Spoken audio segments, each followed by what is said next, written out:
Hello everyone, हमारे channel गुडलू tales magic में आप सबों का स्वागत है। अगर आप हमारे चैनल में नए हो तो हमारे चैनल को सब्सक्राइब जरूर करें। तो चलिए आज की कहानी को शुरू करते हैं। ठंड के मौसम ने दस्तक दे डाली थी। चारों ओर हरियाली ही हरियाली छाई हुई थी। तब बादशाह अकबर को इच्छा हुई कि क्यों ना ऐसे सुहाने मौसम में बगीचे पर दरबार लगाई जाए। बादशाह ने अपने सभापतियों को दरबार लगाने के लिए हुक्म दिया। हुक्म की तामील हुई और पूरा दरबार बादशाह अकबर और बिरबल वहाँ बैठे। अकबर के आदेश पर बिरबल सभा में न्याय करने का काम देख रहा था। उनकी प्रजा की न्याय की गुहार को बिरबल एक एक करके अपनी सूझबूझ से न्याय किया और लगभग सभी लोगों को न्याय मिल ही चुकी थी। इस न्याय के कार्य में बहुत घंटे गुजर चुके थे। फिर थोड़ी देर बाद दरबार में एक व्यापारी आया। उसने भी न्याय की गुहार लगाई। कहा उसके यहाँ चोरी हो गई है। फिर वह व्यापारी ने बताया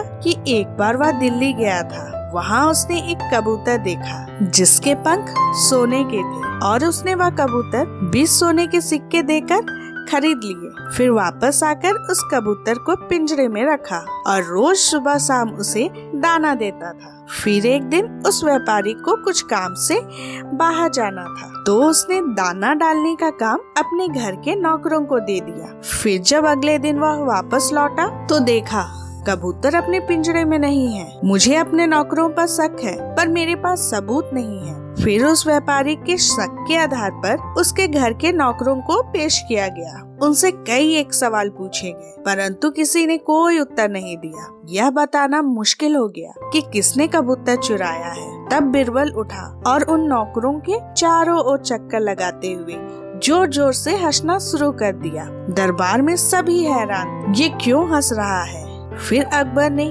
बिरबल से पूछा, क्या बात है, क्यों हंस रहे हो। तब बिरबल ने अपनी हंसी रोकते हुए कहा, महाराज चोर तो हमारे सामने ही खड़ा है। जब उसने कबूतर को पकड़ा तो कबूतर का पंख उसके पीठ के कमीज के ऊपर चिपक गया जिसे वह हटाना भूल गया और दरबार में आ गया। बिरबल की ये बात सुनकर एक नौकर घबरा गया और उसने अपने हाथों को पीठ पर फेरकर यह जानने की कोशिश की कि कमीज पर पंख तो नहीं है। दरबार में सभी लोग उसे ही देख रहे थे और उसकी चोरी पकड़ी गई। सबने उसकी कमीज देखी, उस पर कोई पंख नहीं था। तब बिरबल ने कहा उसने चोर को पकड़ने के लिए ये झूठ कहा था। उसे पता था कि जिसने चोरी की है वो जरूर अपने पीठ पर हाथ फेरेगा और दूसरे नौकर सीधे सीधे खड़े रहेंगे। और वही हुआ। इस तरह बिरबल ने अपनी चालाकी और सूझबूझ से उस व्यापारी को न्याय दिलाई, जिसे देख अकबर ने फिर बिरबल की तारीफ की और सभी दरबारियों के चेहरे उतर गए। अगर आप लोगों को हमारी ये कहानी अच्छी लगे तो लाइक, शेयर और सब्सक्राइब जरूर करें।